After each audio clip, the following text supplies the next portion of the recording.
From the Owens Outcome Student Media Center, this is Community Connection, putting you in touch with what's happening within the community and on our campus. Here's your host. Welcome to Community Connection. Today my guest is James Zeller. James is with Student Life here at Owens Community College, and you have information for us. I do. About yoga. Yoga, yes. 4 simple letters, but quite an elusive word, right?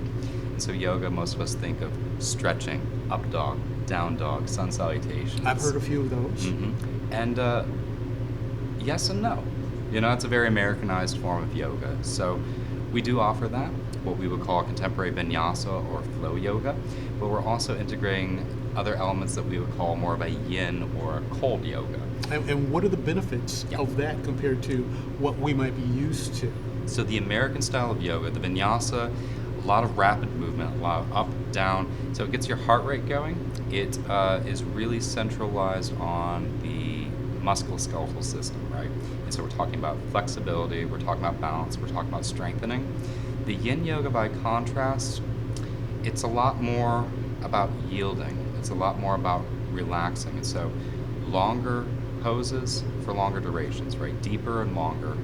So we're really targeting the fascial system, so the joint connections, right?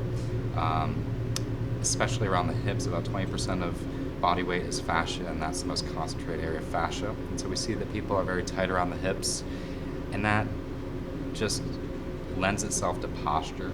It lends itself to discomfort, energy. And so when we're talking about yoga in a contemporary setting for healing, for flexibility, for optimizing the body, we're really going to be looking towards that yin yoga.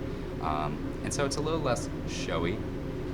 It deals more with meditation and resilience. And so a lot of things can come up, not necessarily good things. What are the benefits? Yeah, so we're talking about healing the body ultimately.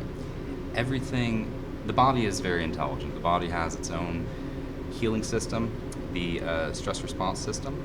And so by holding these poses for 3 to 5 minutes or longer, we are not stretching the muscles, we are actually stressing them. And so that tells the body there's an injury.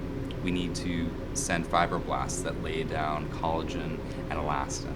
So we're improving range of mobility, we're improving flexibility, and we're putting our body into positions that maybe it normally wouldn't want to be in. Positions where, maybe the sympathetic nervous system kind of flares up and says, whoa, this is dangerous, we have to get out there. And so it's an opportunity for the willpower to supersede the sensations of the body, right?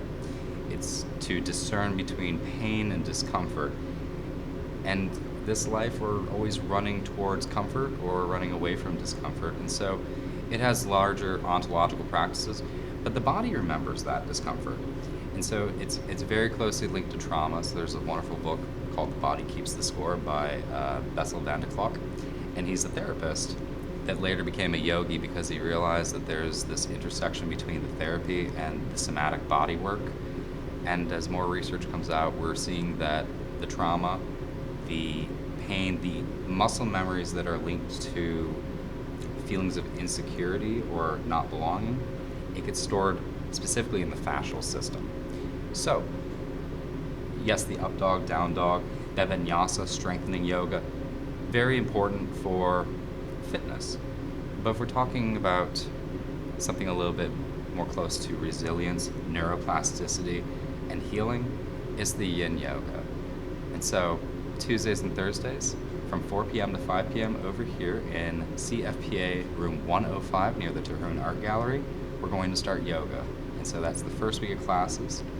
It's going to be a hybrid style yoga, so we're going to do a little bit of that intensity at first, that up, down, getting the heart rate up. And that gets the mind in a state where relaxation can occur, right? A lot of people have trouble meditating. It's because the body's still active. So you work out the body, you get that a little bit exhausted, the mind's able to be a little bit more still.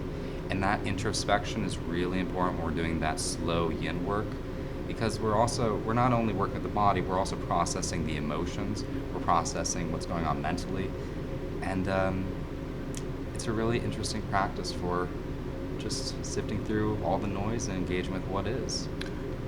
I could see how this would be beneficial, not so much in the first few weeks of school, but as the semester moves forward and students begin, they find that realization of, oh my goodness, I didn't think it was going to be this much, or oh my goodness, this much is now upon me, where they might tend to shy away from coming to the class because of time commitments, yet that's the time when they should use it the most. I think so, and it's really important that there's a first-hand interface with it, right? I can sit here and tell you about the benefits till the cows come home. I can tell you about the mental, physical, emotional benefits of it, how it's improved my life, but it's really something you have to interface with yourself and really come to understand.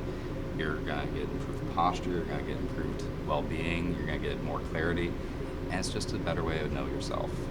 When are the classes offered again and the times? Yes, Tuesdays and Thursdays, starting on the first week of class, 4 p.m. to 5 p.m. over here in CFPA room 105. That starts during the first week of class. There are a couple blackout dates that are indicated on posters. You'll be able to find those all around campus on bulletin boards. Do we need to pre-register in order to participate in the class? What is it, our walk-ins? Walk-in, drop-in. I'm going to have a QR code you can sign in. It's going to coincide with our Student Wellness Challenge. More information on that to follow. So yeah, it's drop in, drop out, anytime. You don't need to register or anything. It's completely free. We've got a few minutes before we wrap up this segment. How did you get involved with yoga?